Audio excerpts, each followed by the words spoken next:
ನಮ್ಮ ದೇಶದಲ್ಲಿ ಇಷ್ಟು ಪಾಪ್ಯುಲೇಷನ್ ಇದ್ದಾರೆ, 130 ಕೋಟಿ ಜನ. 130 ಕೋಟಿ ಜನಕ್ಕೆ ಒಂದು ಬಾಯಿ ಇದೆ ಊಟ ತಿನ್ಲಿಕ್ಕೆ, ತಿಂಡಿ ತಿನ್ಲಿಕ್ಕೆ. ಬಟ್ ಅವ್ರ ಕೆಲಸ ಮಾಡ್ಲಿಕ್ಕೆ 2 ಕೈ ಇದೆ ಅಲ್ವಾ? ನಾವು ಸ್ವಲ್ಪ ಡಿಫ್ರೆಂಟ್ ಆಗಿ ನೋಡೋಣ. ನೀವು ಪಾಪ್ಯುಲೇಷನ್ ಜಾಸ್ತಿ ಇದೆ, ಇಷ್ಟು ಜನಕ್ಕೆ ಊಟ ಕೊಡ್ಬೇಕಂತ ಥಿಂಕ್ ಮಾಡಿದೀರನಾ? ಅಷ್ಟು ಜನಕ್ಕೆ 2 ಕೈ ಇದೆ ಅಲ್ವಾ ಕೆಲಸ ಮಾಡ್ಲಿಕ್ಕೆ? Why are not thinking like that? ತುಂಬಾ ಜನ ಪಾಪ್ಯುಲೇಷನ್ ಜಾಸ್ತಿ ಸರ್, ಏನ್ ಮಾಡೋದು?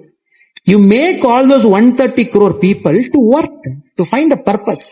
ನಮ್ಮ ದೇಶ ಎಲ್ಲಿ ಹೋಗುವ ದೇಶ? 200 years ಬ್ಯಾಕ್ ವರ್ಲ್ಡ್ GDP ನಮ್ದು 25% ನಮ್ದು. 25% ಏನು? ವರ್ಲ್ಡ್ ನಲ್ಲಿ 100 ರೂಪಾಯಿ ಸಂಪಾದನೆ ಮಾಡ್ತಾರ, 25 ರೂಪಾಯಿ ನಮ್ದು. 1740, 1750 ಈಸ್ಟ್ ಇಂಡಿಯಾ ಕಂಪನಿ ಬರ್ಲಿಕ್ಕೆ ಮುಂಚೆ, ಬಂದು ಬ್ರಿಟಿಷ್ ಕ್ವೀನ್ ತಗೊಳ್ಳಿಕ್ಕೆ ಮುಂಚೆ. ರೈಟ್ ನಾವು ನಮ್ಮ ವರ್ಲ್ಡ್ GDP 3.5%. 100 ರೂಪಾಯಿ ವರ್ಲ್ಡ್ ನಲ್ಲಿ ಇದೆ, 3 ರೂಪಾಯಿ 50 ಪೈಸಾ ಇಂಡಿಯಾದು. ಅಮೆರಿಕಾದ 25 ರೂಪಾಯಿ, ಚೈನಾದು 17 ರೂಪಾಯಿ, ಇಂಡಿಯಾದ 3.5 ರೂಪಾಯಿ. ಇಂಡಿಯಾ ಚೈನಾ ಎಲ್ಲಿದೆ ಅಂತ ನಾವು ನೋಡಿ. ನಾವು 3.5 ಇದೀವಿ, ಚೈನಾ 17 ರೂಪಾಯಿದಲ್ಲಿ ಇದೀವಿ. ನಾವು ಸುಮ್ಮನೆ ಮೈಕ್ ನಲ್ಲಿ ಸುಳ್ಳು ಹೇಳ್ಕೊಂಡಿದ್ದೀವಿ ಪೊಲಿಟಿಷಿಯನ್ಸ್ ಎಲ್ಲ. ನಾವು ಚೈನಾಕ್ ಜಸ್ಟ್ ಕ್ಯಾಚ್ ಮಾಡ್ತಾ ಇದೀವಿ, ಜಸ್ಟ್ ಬಂದಿದೀವಿ, ಓವರ್ಟೇಕ್ ಮಾಡ್ತಾ ಇದೀವಿ, ಬಂದಾಯ್ತು. ಆ ಕಾರ್ನರ್ ನಲ್ಲಿ ಚೈನಾ ಇದೆ, ಹೋಗ್ತಾ ಇದೀವಿ. ಚೈನಾ 4 times ಮೇಲೆ ಇದ್ದಾರೆ, 4 times. ಎಲ್ಲಿ ಹೋಗಿ ಕ್ಯಾಚ್ ಮಾಡೋದು? ಬಟ್ ಚೈನಾದಲ್ಲಿ 150 ಕೋಟಿ ಜನ ಇದ್ದಾರೆ, ನಮ್ದು 130. ಬಟ್ ಚೈನಾ ಸಮ್ಮವ್ ಅಷ್ಟು ಜನಕ್ಕೆ ಯೂಸ್ ಮಾಡ್ತಾ ಇದ್ದಾರೆ. They are able to use all those people. ನಾವು ಯೂಸ್ ಮಾಡ್ತಾ ಇಲ್ಲ. ನಮ್ಮೊಳಗಡೆ ಹಿಂದೂ, ಮುಸ್ಲಿಮು, ಕ್ರಿಶ್ಚಿಯನ್, ತಮಿಳು, ಕನ್ನಡಿಗ, ಆಂಧ್ರ, ಇನ್ನು ಹೊಸದ ಏನೇನೆಲ್ಲ ನಮ್ಮೊಳಗಡೆ ಭೇದ ಭಾವ ಇದೆ ಎಲ್ಲ ತಗೊಂಡ್ ಬಂದು ಟೇಬಲ್ದಲ್ಲಿ ಅದೆಲ್ಲ ಮಾಡಿಸ್ಬಿಟ್ಟು ಲಾಸ್ಟ್ ಹೇಳ್ತೀವಿ ನಾವೆಲ್ಲ ಇಂಡಿಯನ್. ಅದು ಯಾವಾಗ ಹೇಳ್ತೀವಿ? ಜನವರಿ 26 ಹೇಳ್ತೀವಿ, ಆಗಸ್ಟ್ 15 ಹೇಳ್ತೀವಿ. 2 ದಿವಸ ಆಮೇಲೆ ಆಯ್ತು. ಪುನಃ ಹಾಕಿ ಸ್ಟಿಕ್ ತಗೊಳ್ಳೋದು, ಬ್ಯಾಟ್ ತಗೊಳ್ಳೋದು, ಬನ್ನಿ ಮರೆ ರೋಡ್ ನೋಡೋಣ ನೀವ ನಾನು. ಯಾಕೆ? ಡೆಮೋಕ್ರಸಿ. ನೆಕ್ಸ್ಟ್ 3ನೇ ವಿಷಯ ಸರ್, ಒಂದು ಗ್ರೂಪ್ ಹೇಳ್ತಾರೆ ಇಂಡಿಯಾದಲ್ಲಿ ಸರ್ ಡೆಮೋಕ್ರಸಿ ಬಂದ ಮೇಲೆ ಎಲ್ಲ ಹಾಳಾಗಿದೆ. But the problem is sometimes we all believe democracy is not able to produce better leaders. ಅದು ನಮ್ಮ ಪ್ರಾಬ್ಲಮ್. ಡೆಮೋಕ್ರಸಿ ಪ್ರಾಬ್ಲಮ್ ಇಲ್ಲ. ಯಾರೆಲ್ಲ ಕೈ ಎತ್ತಿದ್ದೀರಾ, ನಾನು ಹೇಳುವ ಪಾಯಿಂಟ್ ಒಪ್ಕೊಳ್ತೀರಾ ಗೊತ್ತಿಲ್ಲ. Democracy is not the problem. Sir government bus ತುಂಬಾ ಆಕ್ಸಿಡೆಂಟ್ ಆಗ್ತಾ ಇದೆ ಸರ್, ನಮ್ಮ ಗವರ್ಮೆಂಟ್ ಬಸ್ಸೇ ಬೇಡ ಅಂತ ಹೇಳ್ಬೋದಾ? ಗವರ್ಮೆಂಟ್ ಬಸ್ ನಲ್ಲಿ ಪ್ರಾಬ್ಲಮ್ ಇಲ್ಲ, ಡ್ರೈವ್ ಮಾಡುವ ಡ್ರೈವರ್ ನಲ್ಲಿ ಪ್ರಾಬ್ಲಮ್ ಇದೆ. Correct? If you actually apply your mind. So democracy is not the problem, the leaders we produce out of democracy is a problem. ಅದಕ್ಕೆ ಒಂದು 3ನೇ ಇಶ್ಯೂ ಸ್ವಲ್ಪ ನನಗೆ ಗಂಭೀರವಾಗಿ ಒಂದು ಏನ್ ಹೇಳ್ಬೇಕು, ತಮ್ಮಲ್ಲಿ ಕೆಲವು ಜನ ಪಾಲಿಟಿಕ್ಸ್ ಬರ್ಲಿಕ್ಕೆ ಆಸ್ಪೈರ್ ಮಾಡ್ಬೇಕು. ಯಾರಿದ ಬಗ್ಗೆ ಹೇಳಿಲ್ಲ ಸರ್, ಪಾಲಿಟಿಕ್ಸ್ ನ ಮನೆಯಲ್ಲಿ ಎಲ್ಲ ಓಡ್ಲಿಕ್ಕೆ ಬರ್ತಾರೆ, ನೀವು ಪಾಲಿಟಿಕ್ಸ್ ಹೇಳ್ತೀರಾ. ಸಿಂಪಲ್ ಆಗಿ ಹೇಳ್ತೀನಿ, ತಾವೆಲ್ಲಾರು MLA ಆಗ್ಬೇಕು, ಎಲ್ಲಾರು MP ಆಗ್ಬೇಕು ಅಂತ ಹೇಳ್ತಾ ಇಲ್ಲ. ಇಂಡಿಯಾದಲ್ಲಿ ಟೋಟಲ್ MLA ಇರುವುದೇ 2,000. ಟೋಟಲ್ MLA ತಮ್ಮ ಹಾಲ್ದಲ್ಲಿ 2,000 ಇದ್ದೀರಾ. Total MP ಎಷ್ಟಿದ್ದಾರೆ? 543 ಜನ. ಲೋಕಸಭಾದಲ್ಲಿ 238 ಪ್ಲಸ್ 12 ರಾಜ್ಯಸಭಾದಲ್ಲಿ. ಸೊ ಎಲ್ಲಾರು MP ಆಗಿ MLA ಆಗಿ ಹೇಳ್ತಾ ಇಲ್ಲ. ನಾಳೆ ನಿಮ್ಮಲ್ಲಿ ಕೆಲವು ಜನ ನಿಮ್ಮ ಪಂಚಾಯತ್ ಅಧ್ಯಕ್ಷರಾಗಬೇಕು. Very important. ಇಲ್ಲ ಸರ್ ಪಂಚಾಯತ್ ಅಧ್ಯಕ್ಷರಾಗಿದ್ದಾನೆ ಇನ್ಸಲ್ಟು, ನಾನು ಇಷ್ಟು ಓದ್ಬಿಟ್ಟು ಪಂಚಾಯತ್ ಅಧ್ಯಕ್ಷರಾಗುವುದಾ? ಪಾಯಿಂಟ್ ಅದಲ್ಲ. ಲಾಸ್ಟ್ ಇಯರ್ ಇಂಡಿಯಾದಲ್ಲಿ ಒಂದು ಪಂಚಾಯತ್ ಖರ್ಚು ಮಾಡಿದ ಖರ್ಚು ನೋಡಿದಿರ 80 ಕೋಟಿ ರೂಪಾಯಿ. 80 crore 80 crore ಒಂದೊಂದು ಪಂಚಾಯತ್ ಖರ್ಚು ಮಾಡಿದ್ದಾರೆ. ಇಂಡಿಯಾದಲ್ಲಿ 6 ಲಕ್ಷ ಪಂಚಾಯತ್ ಇದೆ. ಜಸ್ಟ್ ಇಮ್ಯಾಜಿನ್ ಮಾಡಿ, 6 lakh ಪಂಚಾಯತ್ಸ್ ಇದೆ.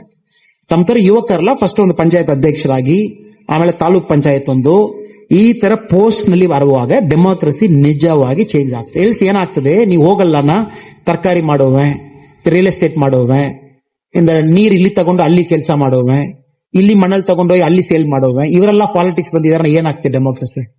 ಕರೆಕ್ಟಾ?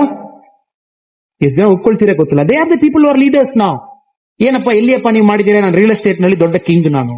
ಅವನಕ್ಕೂ ಪಾಲಿಟಿಕ್ಸ್ಗೂ ಏನ್ ಕೆಲಸ? ಬಿಕಾಸ್ ಬಂದು ರಿಯಲ್ ಎಸ್ಟೇಟ್ ಲ್ಯಾಂಡ್ ಪ್ರೊಟೆಕ್ಟ್ ಮಾಡ್ಬೇಕು. ನಿಮ್ ಕೆಲಸ ಏನು? ಕನಕ್ಪುರದಲ್ಲಿ ತನ್ನಿ ಅಲ್ಲಿருந்து ತಾವು ಕಳ್ಳತನ ಮಾಡಿಕೊಂಡು ಬಂದು ಬೆಂಗಳೂರಲ್ಲಿ ತನ್ನಿ ಸೇಲ್ ಮಾಡಿಬಿಟ್ಟು ದುಡ್ಡು ಸಂಪಾದನೆ ಮಾಡಿ corporate. No, it will not change. So some of you should genuinely have a desire to become politicians. America ಎಲ್ಲ ಹೋಗಿ ಮಾತಾಡಿದಿರನ, everybody wants to be a senator, everybody wants to be a politician. ಯಾಕೆಂದ್ರೆ they believe I can change. ಒಂದು 35 ವರ್ಷ 40 ವರ್ಷ 45 ವರ್ಷ ಆದ ಮೇಲೆ ಸಣ್ಣದಾಗಿ ಒಂದು ಪೊಲಿಟಿಕಲ್ ರೋಲ್ ತಗೊಂಡು ಕಂಪೀಟ್ ಮಾಡಿ. ಇಲ್ಲ ಸರ್ ನಮ್ಮ ಮಕ್ಕಳ ವೋಟ್ ಮಾಡ್ತಾರಾ? ನಮ್ಮ ಮಕ್ಕಳು ಯಾರು ವೋಟ್ ಮಾಡಲ್ಲ ಸರ್, ನನ್ನ ತಂದೆ ತಾಯಿ ನನಗೆ ವೋಟ್ ಮಾಡಲ್ಲ ಗೊತ್ತಾ? ಆದ್ರೆ ಕೆಲವು ಜನ ನಿಮ್ಮಲ್ಲಿ ಇರ್ತೀರ, ಯಾರು ವೋಟ್ ಮಾಡಲ್ಲ. ನಾವು ತಾವೇ ಯಾಕೆ ಹೇಳ್ತೀರ ತಮಗೆ ವೋಟ್ ಮಾಡಲ್ಲ? ನಾವು why you are telling that nobody will vote for you? If you are a good person, people will vote for you. ಜನ ಬಂದು ನಾವೆಲ್ಲ ಜನಕ್ಕೆ ಬೈತಾ ಇದೀವಿ, ಅಯ್ಯೋ ನಮ್ ಜನ ಸರಿ ಇಲ್ಲ ಸರ್, ಅದಕ್ಕೆ ಪಾಲಿಟಿಕ್ಸ್ ಈ ತರ ಇದೆ. ಕರೆಕ್ಟ್? ನಾವು ಆ ಜನ ಅಲ್ವಾ? ನಾವೆಲ್ಲರೂ ಈಸಿ ಕಮೆಂಟ್ ಏನ್ ಮಾಡೋದು, ಜನ ಸರಿ ಇಲ್ಲ ಸರ್ ಅದಕ್ಕೆಲ್ಲ ದುಡ್ಡು ತಗೊಂಡು ವೋಟ್ ಮಾಡ್ತಾರೆ, ಅದಕ್ಕೆ ನೋಡಿ ಇವನ್ನೆಲ್ಲ MLA ಆಗಿದ್ದಾನೆ, MP ಆಗಿದ್ದಾನೆ. ಬಟ್ ನಾವು ಅವರಲ್ಲಿ ಒಬ್ಬರಲ್ವಾ? ಜನ ಯಾಕೆ ದುಡ್ಡು ತಗೊಂಡು ವೋಟ್ ಮಾಡ್ತಾರನ್ನ, ಜನಕ್ಕೆ ಬಂದು ಡಿಫ್ರೆನ್ಶಿಯೇಷನ್ ಇಲ್ಲ. ಆಲ್ಮೋಸ್ಟ್ ಎಲ್ಲರೂ ಸೇಮ್ ಆಗಿರುವಾಗ ದುಡ್ಡು ಕೊಡಿ ಮಾರೇನ್ ಹೇಳ್ತಾರೆ. ಈ ಪಕ್ಷ ಕ್ಯಾಂಡಿಡೇಟು, ಆ ಪಕ್ಷ ಕ್ಯಾಂಡಿಡೇಟು, ಈ ಪಕ್ಷ ಕ್ಯಾಂಡಿಡೇಟು ಸೇಮ್ ಆಗಿದ್ದೀರಾ. ನೀವು ರಿಯಲ್ ಎಸ್ಟೇಟ್ ನಲ್ಲಿ ದುಡ್ಡು ಮಾಡಿದವೆ, ನೀವು ತನ್ನಿದಲ್ಲಿ ದುಡ್ಡು ಮಾಡಿದವೆ, ನೀವು ಮಣ್ಣಲ್ಲಿ ದುಡ್ಡು ಮಾಡಿದವೆ. ಸೊ ಯಾರು ನನಗೆ 2,000 ಕೊಡ್ತೀರಾ ವೋಟ್ ಮಾಡ್ತೀನಿ. But when you go and stand, ಅದಕ್ಕೆ ತಮಿಳುನಾಡಿನಲ್ಲಿ ಮೊನ್ನೆ ಪಂಚಾಯತ್ ಎಲೆಕ್ಷನ್ ಆಗಿತ್ತು ಸರ್. ಮೊನ್ನೆ ಕೊಯಂಬತ್ತೂರಿನಲ್ಲಿ 21 ವರ್ಷ ಹುಡುಗ ಒಬ್ಬ ನಾಮಿನೇಷನ್ ಸಲ್ಲಿಸಿದ್ದಾನೆ, 21 years. ಅವನ ಪಂಚಾಯತ್ ನಲ್ಲಿ ನಾನು ಹೋಗಿ ಎಲೆಕ್ಷನ್ ನಿಲ್ತಾ ಇದ್ದೀನಿ. ಅವನು ವಿಷನ್ ಸ್ಟೇಟ್ಮೆಂಟ್, ಡಾಕ್ಯುಮೆಂಟ್, ಆ ಏಜಿಗೆ ಸ್ವಲ್ಪ ಮೆಚುರಿಟಿ ಕಡಿಮೆ ಇರುತ್ತೆ. ಏನೇನೋ ಮಾತಾಡಿದಾನೆ, ನಾನು ಅಮೆರಿಕ ತರ ಹಾಕ್ತೀನಿ, ಫ್ರಾನ್ಸ್ ತರ ಹಾಕ್ಬಿಡ್ತೀನಿ, ಈ ಪಂಚಾಯತ್ ನಲ್ಲಿ ಹಾಕ್ಬಿಟ್ಟು ಜನವು ವೋಟ್ ಮಾಡಿ ಗೆಲ್ಸ್ಬಿಟ್ಟಿದ್ದಾರೆ.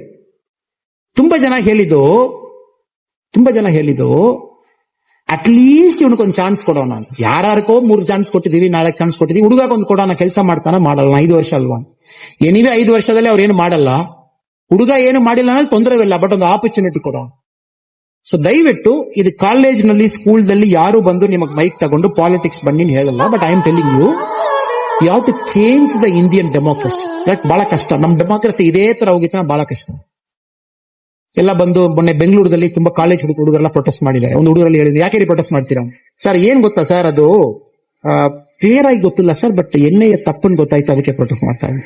ಆಯ್ತು ಮಾರೆ, ಬರ್ಲಿಕ್ಕೆ ಮುಂಚೆ ಒಂದ್ಸರಿ ಓದಿಕೊಂಡು ಬರೋದು, ಯಾರೋ 4 ವಾಟ್ಸ್ಆಪ್ ನಲ್ಲಿ ಎಷ್ಟೋ ಇದೆ ಓದಿಕೊಂಡು ಬರೋಣ. ನಾನು ಇನ್ನೊಬ್ಬಗೆ ಯಾಕೆ ಪ್ರೊಟೆಸ್ಟ್ ಮಾಡ್ತೀರಾ ಸರ್? ತಪ್ಪು ತಿಳ್ಕೊಳ್ಬಾರ sir, ಹಣಸ್ತಾಗಿ ಹೇಳ್ಬೋದ?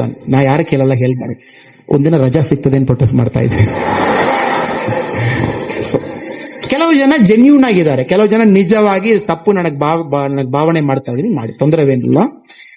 Let us not become like those citizens. ಸುಮ್ಮನೆ ಪರ್ಪಸ್ ಇಲ್ಲದೆ, ವಿಷನ್ ಇಲ್ಲದೆ, ನಮ್ಮ ಫ್ಯೂಚರ್ ನಾವು ಸೃಷ್ಟಿ ಮಾಡದೆ, ನಮಗೊಂದು ಗೇಮ್ ಚೇಂಜರ್ ಏನಿದೆ ಗೊತ್ತಾಗದೆ, ನಮ್ಮ ಡೆಮಾಕ್ರಸಿ ಬಗ್ಗೆ ನನಗೆ ಹೆಮ್ಮೆ ಇಲ್ಲದೆ, ನಾವು ಆ ತರ ಒಂದು ಯುವಕ ತರ ಒಂದು ಬೋರ್ಡ್ ತಗೊಂಡು ಔಟ್ಸೈಡ್ ಬಂದು ಪ್ರೊಟೆಸ್ಟ್